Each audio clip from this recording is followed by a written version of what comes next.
Hi friends, welcome to Cash Flow Buddy. In a series of videos, we'll discuss about gold.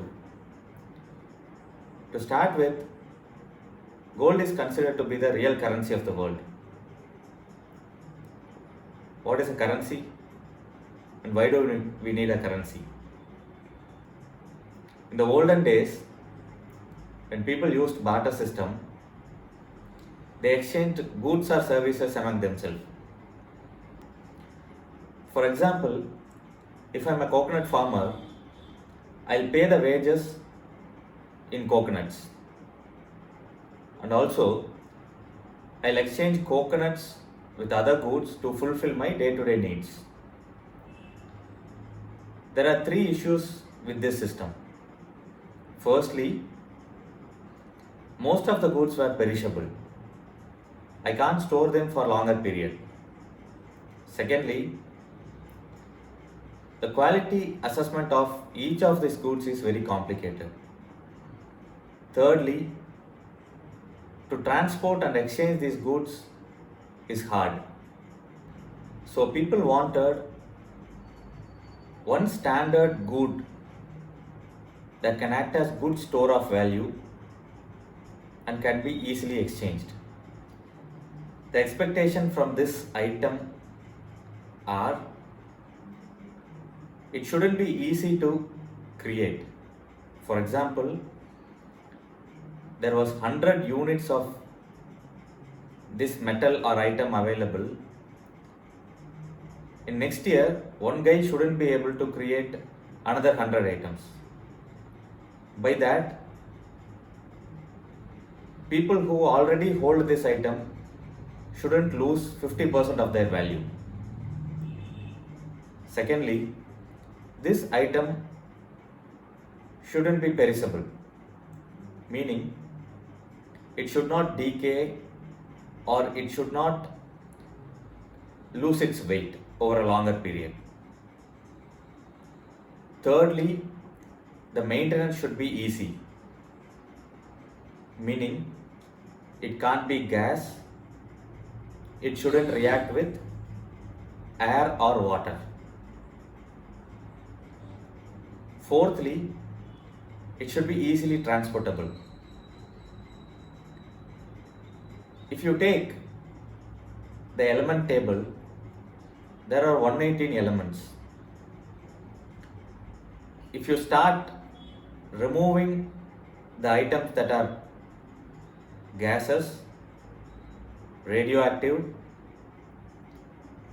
the ones that react with air and water, the ones that are not rare, you will be left with only 5 elements: gold, silver, platinum, rhodium and palladium. So only one among these 5 metals were preferred form of currency. Due to a few practical difficulties like higher melting points, the metals like platinum, palladium and rhodium are not used as regular currencies. Both silver and gold were used as currencies by many countries in the history. But gold has been the most preferred form of currency for a long period in many countries. We understand that people discovered and used gold 3000 years back. Egyptians considered gold as tears of sun. Gold has been used as currency in most part of the world, including India and Europe. Only China seems to have used paper currencies in history. For some time, people were carrying physical gold in the form of coins or bullions and exchanging that to get goods. After a while, owing to transportation difficulties, people started storing the gold in vaults. The authorized vaults used to issue receipts on the quantity of gold saved in the vaults. So instead of carrying the physical gold, people used to carry the receipts issued by these vaults and exchange them with other goods. So this was the first form of paper currency. The traders who wish to trade a good will go to a vault, store their gold, get a receipt and exchange the receipt with other traders. Over a period, each country allowed only one person to store gold and issue the receipts. They became the central bank for that country. For example, RBI is the central bank for India. Fed is the central bank for US.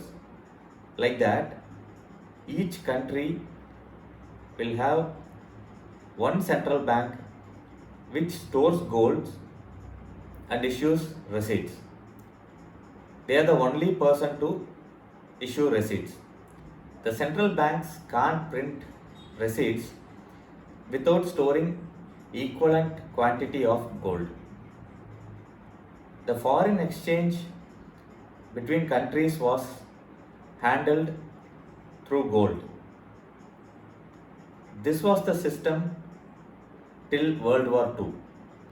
After Second World War, US became a flourishing economy and US dollar was considered to be a stable currency equivalent to gold. So in 1944, some economic superpowers met at New Hampshire and devised a new system of foreign exchange. By that system, every currency will have an exchange rate with US dollar and US dollar will have an exchange rate with gold. Instead of every currency having an exchange rate with gold, the US dollar acted as a layer in between gold and each country's currency. This system is called Bretton Woods system.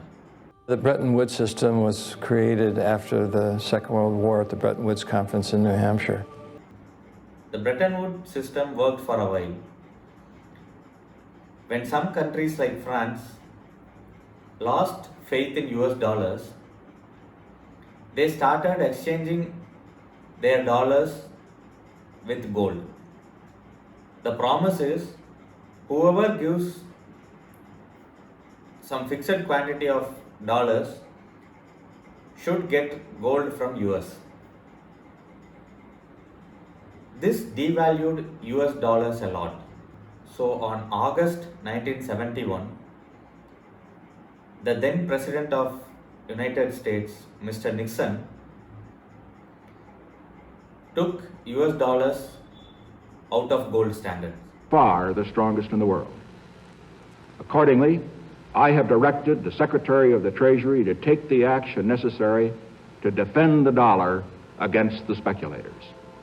I have directed Secretary Connally to suspend temporarily the convertibility of the dollar into gold or other reserve assets, except in amounts and conditions determined to be in the interest of monetary stability and in the best interest of the United States. Which means he delinked the relationship between dollar and gold. So going forward,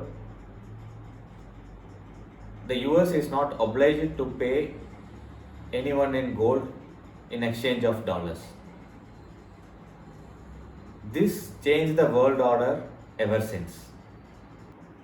It introduced fiat currencies to the world. A fiat currency is a currency that is not backed by any asset. So the current form of currencies do not have any asset backing it.